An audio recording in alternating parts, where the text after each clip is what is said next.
Alright guys, here we are, T14 Armata. I actually put off a couple other builds that I had queued up to get after this one. So, we got the model, we got the glue, we got lots of glue, we got MEC, we got Tamiya Super Thin, and we have Tamiya Medium Thick. You need yourself a pair of nippers, some sanding sticks, and a selection of blades. New project, new blades. Just don't cheap out, guys. You'll be happier in the long run. So let's get building. Okay, we're going to pretty much follow the directions as it goes.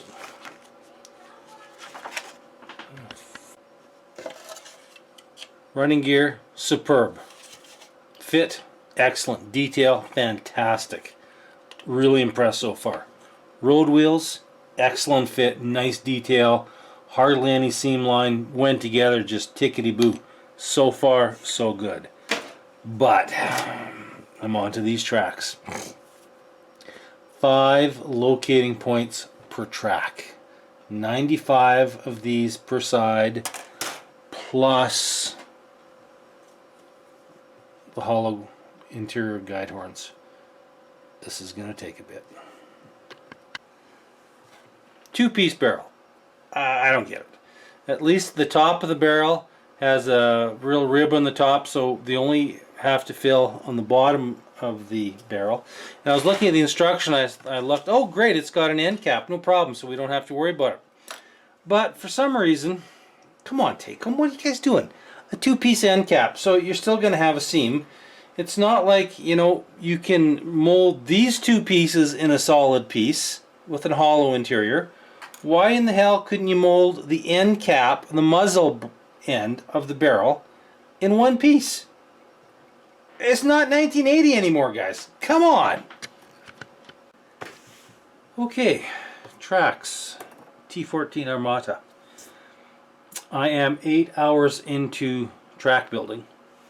I have got one section of track that's about 8 inches long and another section of track that's about 6.5 inches long built. And then I have one pile of track links that are ready to be put together. I have the track horns here to put together, to put on. And then I have this pile of track shoes that still need to be cleaned up. Now, each sprue takes 160 cuts to get all these off. There's 7 sprues, so you make 1120 cuts just to get these off. Now it doesn't include the other 5 cuts that you're going to need to clean them up and then give them a little bit of sanding. The center guide section is another 420 cuts just to get them pulled off, not including the cut, not including the cleanup. So you're looking at about 1,540 nips, nip, just to get these freaking tracks off. Wow, man. Guys, 1-piece track, 1-piece vinyl type track would have been just tickety-boo for this. You didn't need these, or at least maybe less injection points. Wow. Based on this track building marathon, I would have to wonder about recommending this kit. It's actually been not too bad.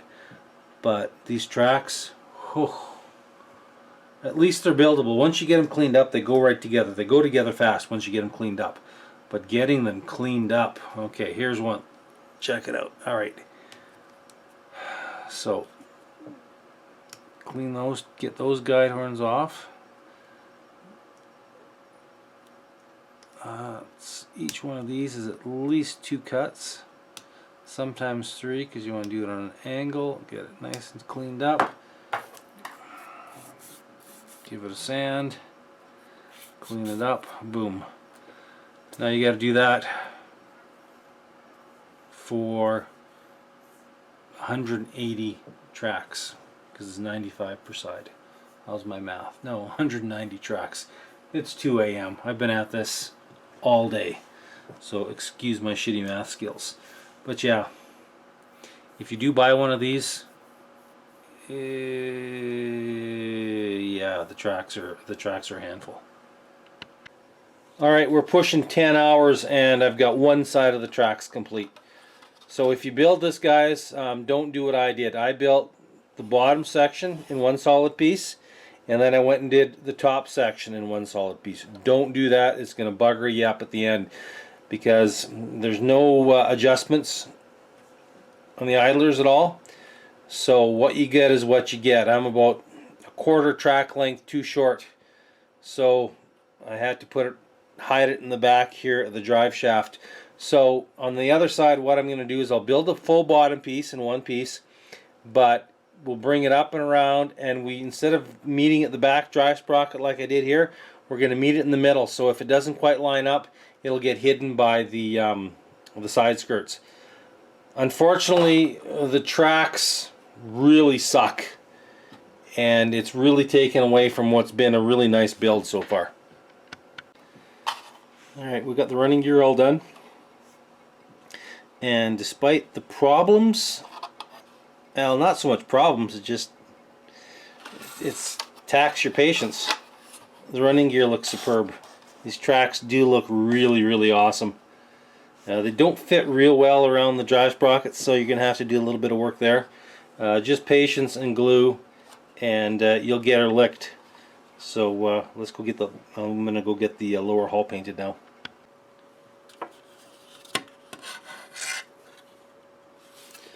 Tiny little bit of filler on the bottom of the turret.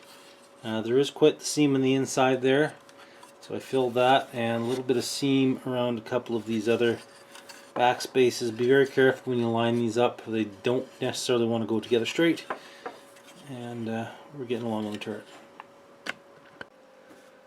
Alright, this big bad bastard is finally done, thank goodness. The Russian T14 Armata. Showing it to you now in the white, no paint, just to show you a few little gotchas. I'm not going to bitch anymore about these tracks. Suffice it to say, they were about a 12-hour job. Just the tracks. Putting them together was a piece of piss. The hardest part was cleaning them up and getting all the locating pins cut. The second worst part on this kit were these little bastards right there. Yes, I said bastards, because they are. They don't look like much, but getting these side skirts on and these things in are a complete see you next Tuesday. Oh my God. I don't think I cursed and swore so much in ages about this. They shouldn't be that difficult, but the problem is when you go and try and mount them on, where are we at here? Mount them onto the vehicle. None of the locating holes are big enough. You have to cut the bottom piece off, slide them right in. They will not work as they're engineered. It's a great idea for a nice tight fit, but they just don't work. At least they didn't for me. Your mileage may differ.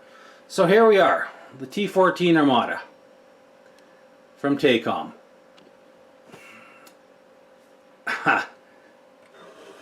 With the way the tracks are right now, I'm going to give it a 6 out of 10.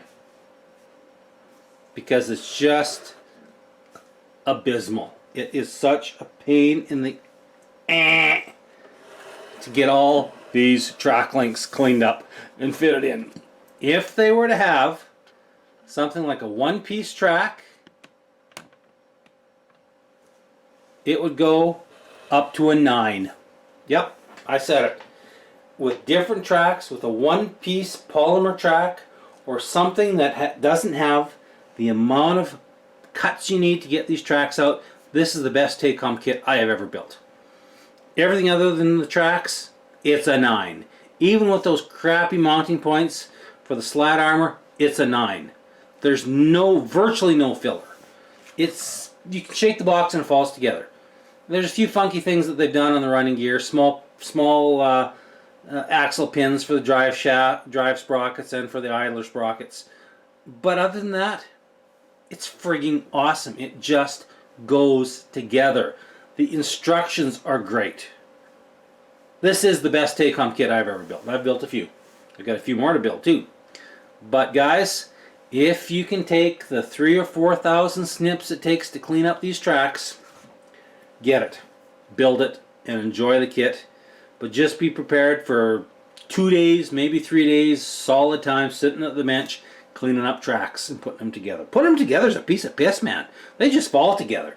And once you get that center track link done up, bam, boom, they go together. They're great. They're awesome. They line up for the most part.